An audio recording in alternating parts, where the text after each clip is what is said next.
जय Shri Radhe Krishna. I hope आप सभी बहुत अच्छे होंगे। चलिए आज मैं आपको बताने वाली हूँ कि आपको कृष्ण की ही पूजा क्यों करनी चाहिए और अगर आप अन्य देवताओं की पूजा करते हैं तो उसका क्या फल होता है। तो यहाँ पर श्री कृष्ण गीता में कहते हैं इस बात को कि जो व्यक्ति अन्य देवताओं की पूजा करते हैं और मेरी जो पूजा करता है उन दोनों में क्या अंतर है, उनमें क्या अंतर होता है। तो यहाँ पर श्री कृष्ण कहते हैं, यहाँ पर हमारे जो भगवान हैं वो गीता में कह रहे हैं कि जैसे आप मान लीजिए कि आप जड़ को पानी देते हैं। मीन्स कृष्ण कृष्ण क्या है, सबकी जड़ है। सारे देवता इनके ही शरण में रहते हैं। जो भी देवता है वो इनके ही निर्देशन में कार्य करते हैं। तो यहाँ पर श्री कृष्ण कह रहे हैं कि कोई अगर मान लीजिए जड़ में पानी देता है, तो अगर हम जड़ में पानी देते हैं तो उसके पत्ते फूल फल सारे ही आ जाएंगे। और अगर कोई मान लीजिए पत्तों को पानी देता है तो उसका कोई फल होता है। तो भगवान यहाँ पर कह रहे हैं कि अगर जो अन्य देवताओं की पूजा करता है वो क्या करता है, वो उन पत्तों में ही पानी दे रहा है। जैसे कोई फल में पानी दे रहा है, कोई पत्तों में पानी दे रहा है। तो भगवान यहाँ कहते हैं कि जो अन्य देवताओं की शरण में है वो बिल्कुल ऐसे ही है जैसे कि वो पत्तों में पानी दे रहा है।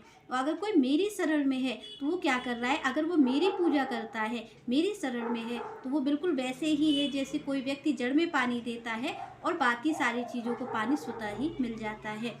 तो यहाँ पर श्री कृष्ण इस चीज़ का उदाहरण देते हैं कि जैसे मान लीजिए आपको भोजन करना है, तो भोजन आप कैसे करेंगे। आप जब आपके अमाशय में आपके पेट में भोजन जाता है तो आप देखते होंगे कि सारा ही पुष्ट हो जाता है, हमारे हाथ पैर सारी चीज़ें हो जाती हैं, वहाँ तक सब तक भोजन पहुँचने लग जाता है। तो भोजन कहाँ, पेट में पहुँचता है तो वो सारे कार्यों को कर देता है। तो ऐसे ही भगवान कह रहे हैं श्री कृष्ण कि अगर आप उनकी पूजा करते हैं तो आपको किसी भी अन्य देवता की पूजा करने की ज़रूरत नहीं है।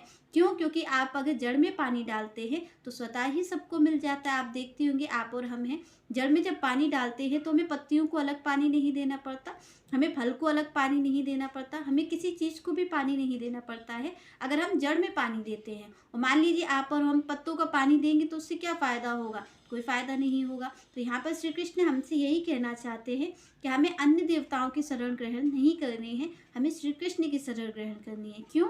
क्योंकि इससे क्या होगा, अगर आप जैसे श्री कृष्ण की पूजा करते हैं, यहाँ पर भगवान कह रहे हैं कि अगर कोई व्यक्ति मेरी पूजा करता है तो जो अन्य देवता हैं वो स्वतः ही खुश हो जाते हैं, वो उस पर सदा ही प्रसन्न रहते हैं क्योंकि वो मेरी पूजा करता है।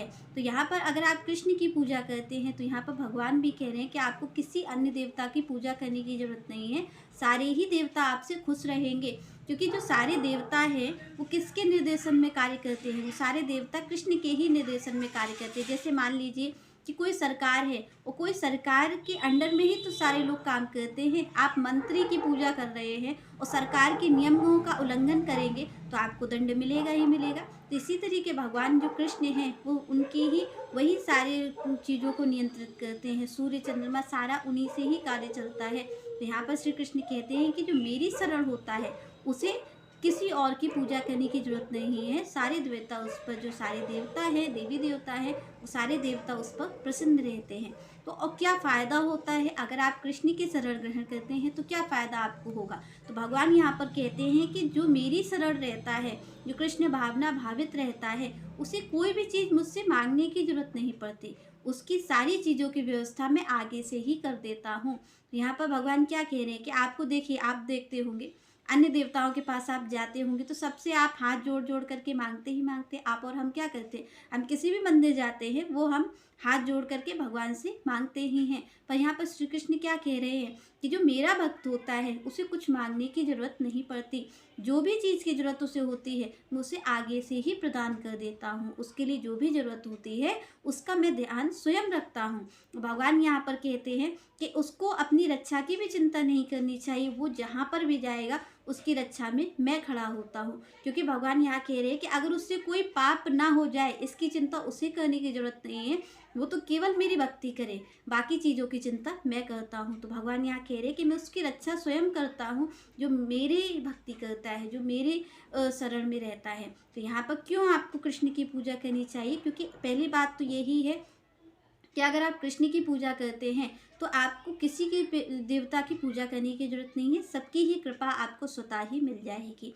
और आपको क्या होगा कि भगवान कृष्ण यहाँ कह रहे हैं कि जो व्यक्ति मेरी शरण में होता है उसको अपनी रक्षा की चिंता नहीं करनी चाहिए। उसे ये चिंता नहीं करनी चाहिए कि मुझसे कहीं कोई पाप ना बन जाए, कहीं मुझसे कोई गलत कार्य ना हो जाए। भगवान कह रहे हैं कि जो मेरा भक्त होता है, जो मेरी शरण में होता है, उसकी सारी चीज़ों की रक्षा मैं स्वयं करता हूँ। और इसे जो आपका जीवन के लिए आप करते रहते हैं कि यहाँ पर मेरा उद्धार कैसे होगा, मैं कौन सा कार्य करूँ, तो आपको केवल कृष्ण की शरण ही ग्रहण करनी है। उनके ही शरण में आपको रहना है, उनके ही निर्देशन में आपको कार्य करना है। जो आपसे कृष्ण कहते हैं उन कार्यों को करते जाना है और आपको किसी चीज़ की चिंता की ज़रूरत नहीं है। आप इस भव सागर से खुद ही पार हो जाएंगे। इस चीज़ को कौन कह रहा है? इस चीज़ को स्वयं श्री कृष्ण कह रहे हैं, जो कि आप जानते हैं कि श्री कृष्ण कौन है। वो भगवान हैं, जिनके चीज़ों जो सूर्य के प्रकाश में भी वही हैं, चंद्रमा के प्रकाश में भी वही हैं।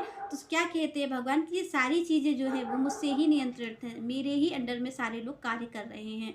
तो आपको अलग अलग किसी की पूजा नहीं करनी। आपको किसकी पूजा करनी है? आपको केवल श्री कृष्ण की पूजा करनी है, जिससे कि सारे देवताओं की कृपा आप पर अपने आप ही हो जाएगी। चलिए नेक्स्ट चर्चा हम नेक्स्ट वीडियो में करेंगे। तब तक के लिए जय श्री राधे, जय श्री कृष्ण।